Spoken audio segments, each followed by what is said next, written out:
Hi, my name is Jo Wimble-Groves and thank you so much for tuning in to this festival. I'm so delighted to be part of Adventures at Home from Girlguiding. I am an entrepreneur, a writer and a blogger, and I have been asked to share some of my experiences with you, and perhaps we can do a little exercise at the end as well that makes you think about some of the stuff that we're going to be discussing during this talk. When I was younger, I never really knew what I wanted to do. In fact, at school, I didn't feel that I was a very high performer. I struggled a bit with my English and my maths. And to be honest, I really didn't know what my destination was going to be for my future career. But here I am talking to you now as an entrepreneur. I've run my own business with my brother for 25 years. And I've won awards for my writing. And I have a successful blog that is now shared by over 55,000 people. So I suppose the question is, where does that come from? Where does that confidence come from? And how do we find it? And how do we grow into our own sense of self? Considering I wasn't very academic when I was at school, what I really tried to do is perhaps think about the skills or the talents that I had that made me me. Sometimes, I think whatever age we are, we focus a little bit on the things that we don't do so well, instead of perhaps putting more attention into focusing into the things that we are good at. So I felt really when I was at school that there was two things that I was good at. The first one was English. I really enjoyed writing stories, which I know a lot of you girls do as well. And I really enjoyed just being creative and using that creative side of my brain. And the second thing was drama. I always felt happiest when I was on the stage, no matter what it was, or whether it was a play or just doing some sort of interpretation. It could have even just been writing a story, reading a story out loud, or reading a poem. I just really enjoyed the opportunity to use my voice. And one of the things I think is key for Girlguiding that they try to do for all of the girls that are part of that community, and girls everywhere, is to help you to build your confidence, to help you to believe in yourselves and to build your self-esteem. And those sort of things are the foundations that cement us, that become who we are. So we should never undervalue the importance of being true to ourselves and knowing what those skills or talents are.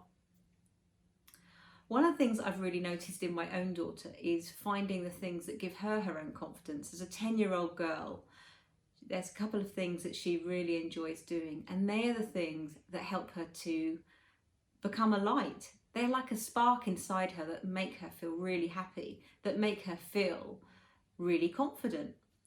So I ask of you now, what are the things that you feel within yourself? Perhaps it's a skill, perhaps it's a talent, perhaps it's just some underlying things that make you you. If you were to think of three things, do you think you could think of three things that would help you to really think about your own sense of self? I went into a school recently and spoke to some Year 12 students. And during the course of this exercise, I just asked them really simply to write down three things about themselves that could either be a skill or a talent, the things that spark them within themselves. And the interesting thing about this exercise is that in most cases, the girls that I spoke to only wrote down two things. They really struggled to find a third. So I then had to reinforce what could be classed as a skill or a talent. It could be that you're really good at maths. It could be that you're good at science. It could be that you are a really good friend. It could be that you are very kind. You know, why couldn't that be a skill? That's something that we need to learn, how to be kind. It could be that you're really good with a Rubik's Cube. It could be that you're really good at the triple jump. Who knows? But whatever it is, it's really important to just take a moment to think about what those three things might be. As part of the exercise, I then asked them to write down three things about a friend that happened to be sitting on the same table in this classroom. And they had no trouble at all writing down three things about their friend, because sometimes, and hopefully you may agree, that it's a lot easier to think about the three attributes of your friend rather than actually thinking about the three attributes from within yourself. So when we think about skills or talents, and I know Girlguiding are fantastic at getting you to try new things. One of the campaigns that I do as part of when I go around to these different schools and colleges is to help girls in particular to really think about What is it that makes you confident? What is it that brings you that uniqueness? And in doing so, sometimes we have to put our hand up and take an opportunity without being afraid. And as part of Girlguiding, they offer so many opportunities for you to try different sports, different activities, things that you might not have tried before. When my daughter went to her first Brownies camp, she was trying archery, she was doing the climbing wall, she was doing circus tricks, the list goes on. But what was important is that in some cases she was trying things that she's never tried before. Some really interesting things happen when you try things without being afraid. So as I was saying earlier, despite having a real love for English but not being particularly good at it, who would have thought that I would be sitting in front of you now, and I am now writing my first book, How to Raise a Modern Girl. And what I wanted to do is use the book to share the things that I feel are important for how I'm raising my daughter, but how also you can think about believing in yourself a bit more and thinking about what the future might lie ahead, what conversations you can be having either with yourself or with your own daughter. I also wanted to tell you a little bit of a story about my daughter Erin. As I say, she's 10 years old now, and she's played rugby since she was 5 years old. And when we think about sports and team sports in particular, when she was about 7 years old, she was still playing rugby, as I say. And as you can imagine, not that many girls tend to play rugby for whatever reason. But for the first time in 100 years in her local club, they had enough girls to put a team together. This has never happened before. And the coach approached me and said that there were some festivals that were coming up that she could play a rugby match. And he said for the first time we could actually put an all-girls team together. And he asked me how I felt about that. I said it was fantastic, and to think that that had never happened in 100 years, I gave him a big thumbs up from me, and I said, I think you should take a team forward. There was a lot of buzz around the club. They were going to go off to this festival and play these matches. The girls were really excited about having this opportunity. They went off to the festival and they played 4 matches that day. And bearing in mind, these girls had not really played together as a team before. They went off and they played their 4 games. And despite all of the big hype, they only won 1 of the 4 matches. And they came back, and I was being that parent that said, well done, you did so well. But Erin wasn't buying that. She was disappointed. She was disappointed because there was a lot of anticipation that these girls were going to succeed, and they came away feeling that they hadn't won.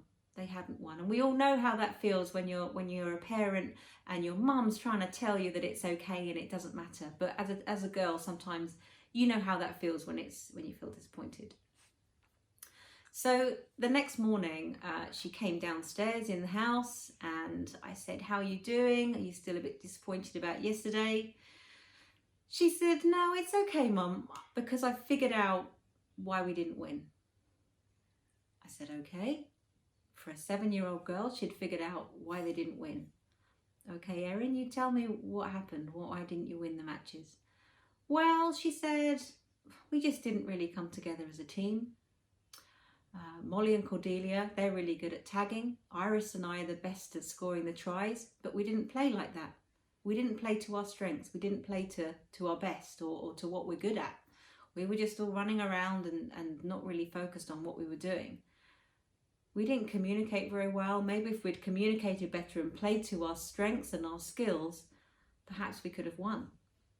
I couldn't believe that this 7-year-old was able to express with so much clarity why she didn't win and what she wanted to do.